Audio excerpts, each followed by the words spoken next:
மங்கையருலகம் மங்கையருலகம் மங்கையருலகம் இது மங்கையருலகம். தையல் பகுதியில் கவாந்தி ஸ்டிச் பார்த்துட்டோம்.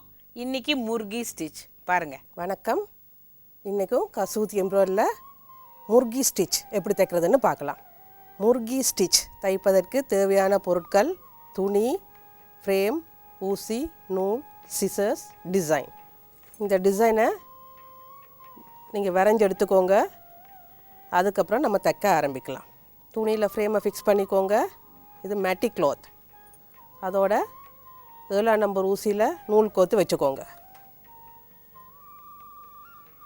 ஃபஸ்ட் ஒரு கோலில் ஸ்டார்ட் பண்ணிக்கோங்க. பட் இந்த டிசைன் வந்து நம்ம க்ராஸாக போட போகிறோம். ஃபஸ்ட்டு க்ராஸில் ஒரு பேக் ஸ்டிச் போட்டு எடுத்துக்கோங்க. தென் அடுத்த க்ராஸ், கீழே வர்ற க்ராஸு ஸ்டிச் தெரியும், அடியில் வர்ற க்ராஸு ஊசி மேலே வந்துடும். ஸோ 1 ஸ்லாண்டிங் ஸ்டிச் ஃபஸ்ட்டு போட்டுட்டே வாங்க. கசூதி எம்ப்ராய்டரியில் 4 வகை ஸ்டிச் இருக்குது. அதில் கவந்தி, முர்கி அது ரெண்டும் ஃபஸ்ட்டு நம்ம கற்றுக்கலாம். அதுக்கப்புறம் நேகி அண்ட் மெந்தி நம்ம கற்றுப்போம்.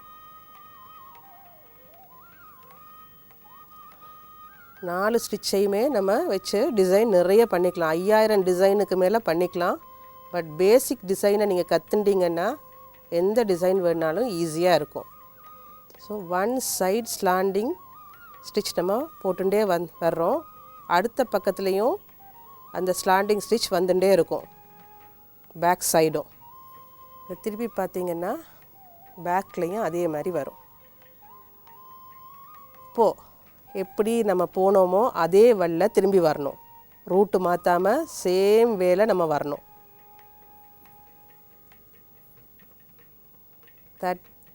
ஸ்டிச் இருக்கிற இடத்துல கீழே ஊசி வரணும். அப்போ தான் கீழேயும் நம்மளுக்கு at the same time finish ஆகும். வி ஷேப்புக்கு வரும் முர்கி ஸ்டிச்.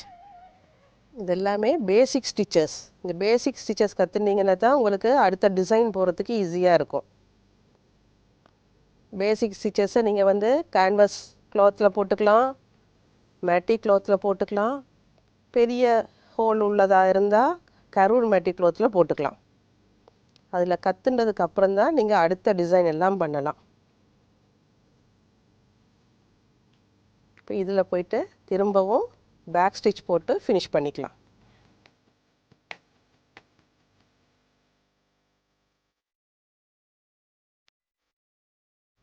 நாட்டும் கிடையாது இதுக்கு, பேக்லேயும் அதே மாதிரி இருக்கும்.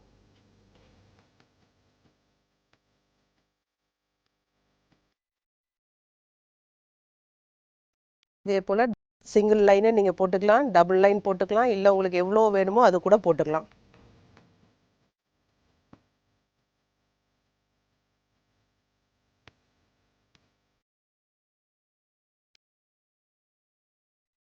ராவணன் குடிக்கு ஒரு மகோதரன், சுயோதனன் குடிக்கு ஓர் சகுனி. புரிஞ்சிருக்கணுமே. அதாவது ஒரு குடும்பம் அழியணும்னு வச்சுக்கோங்க. ஒரு மாமனோ மச்சானோ ஏதோ ஒரு உறவுக்காரன் வந்து சின்னதாக தீயை பற்ற வச்சுருவான். அது கம்ப்ளீட்டாக வீட்டையே எரிச்சிருங்கிறதுக்காக தான் சொல்லியிருக்கிறாங்க. ராவணன் குடிக்கு ஒரு மகோதரன், சுயோதனன்னா துரியோதனன். அவன் குடிக்கு மாமன் வந்தானே ஒரு சகுனி, அவன் வந்து குடும்பத்தையே அழிச்சிட்டான். ஆக நாம் என்ன செய்யணும்? சுற்றத்தாரோட நல்லா இருக்கணும், ஆனால் அவங்க சொல்கிறத கேட்டு கெட்டு போகக்கூடாது. நீங்கள் எல்லாரும் சுய புத்தியோட எந்தவித தீங்கும் உங்களை அண்டாதபடி காத்து கொண்டு மகிழ்ச்சியாக இருக்கணும்னு வாழ்த்துறோங்க. வணக்கம்.